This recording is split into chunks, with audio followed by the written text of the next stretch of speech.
parce que je suis entrepreneur, je voudrais, au cours de cette formation, avoir beaucoup plus d'astuces pour développer ma stratégie marketing, pouvoir sortir encore plus renforcée par rapport à tout ce qui est entrepreneuriat, tout ce qui est leadership en fait. Vous savez, nous sommes dans un environnement aujourd'hui où tout évolue, où il faut s'actualiser.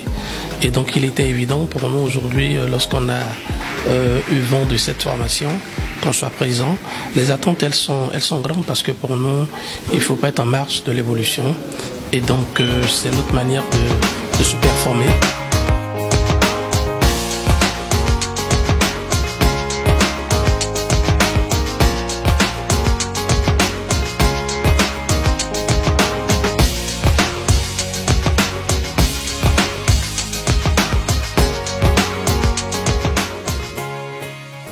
Progressivement, on a fait plus de bouteilles, on a réinjecté l'argent. Après, bien sûr, j'ai dû trouver un peu d'argent ailleurs, parce que ça commençait à demander plus de sous, ça a grossi un peu. J'ai formalisé en créant une entreprise, il fallait encore plus d'argent. Ça m'est arrivé de faire des prêts, jamais à la banque, mais auprès de parents. Et après, je rembourse. Quand les gens voient que tu es à fond, c'est ce qu'on appelle le Friends, Family and Fool. On dit que quand vous cherchez de l'argent pour un projet au début, vous avez les 3 F. Friends, les amis, family, la famille, fools, les gens un peu fous qui peuvent croire en votre idée, quoi. Dire, ah ben c'est un peu bizarre, mais tiens, allez, tiens, je te prête 500 000, 200 000, etc. Donc aujourd'hui, nous sommes 2 associés à mener la barque à Iridium, et c'est l'aventure qui continue. Donc voilà pourquoi il est important de commencer là où on est, avec ce qu'on a et comme on peut. C'était le 2e commandement. Le 3e commandement, c'est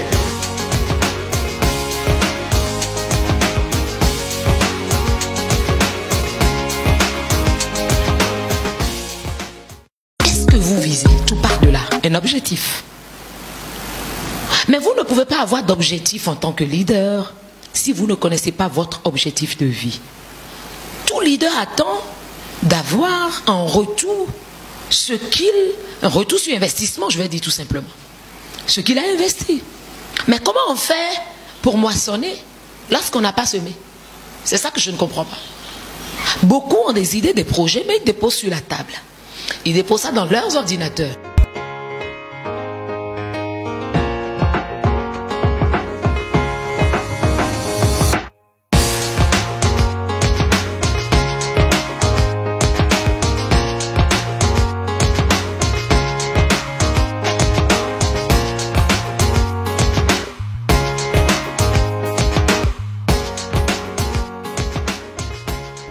On est parti d'une idée, on est en train de faire un business plan, enfin les grandes lignes. Dans la vie réelle, vous ferez le business plan en plus long, et on va vous demander maintenant, après tout ce travail, de synthétiser tout ça pour parler à quelqu'un en 1 minute. Est-ce que vous connaissez Shark Tank? C'est une émission, je crois que c'est une émission anglaise ou américaine, où les gens vont pitcher leur projet pour lever de l'argent, mais pour de vrai. Hein. Donc vous avez de vrais investisseurs.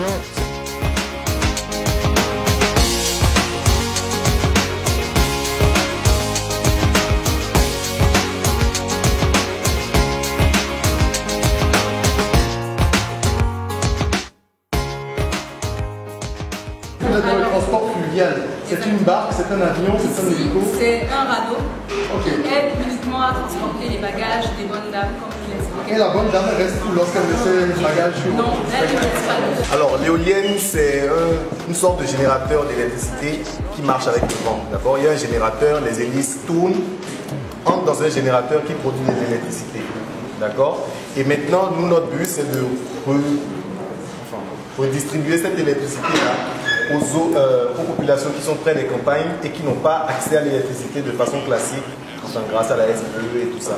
Et là, nous installons l'éolienne, nous produisons l'électricité que nous redistribuons aux populations.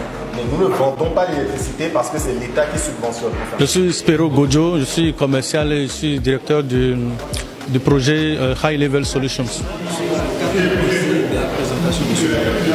Eh bien, c'était merveilleux. Venant de Régis, vraiment, c'était bien. rock, vraiment, ça m'a apporté un plus pour ma qualité d'entrepreneur et de leader.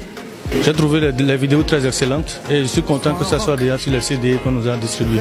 C'était un coup de maître, on n'en attendait pas moins de lui et qu'il continue sur cette lancée, qu'il continue par nous inspirer.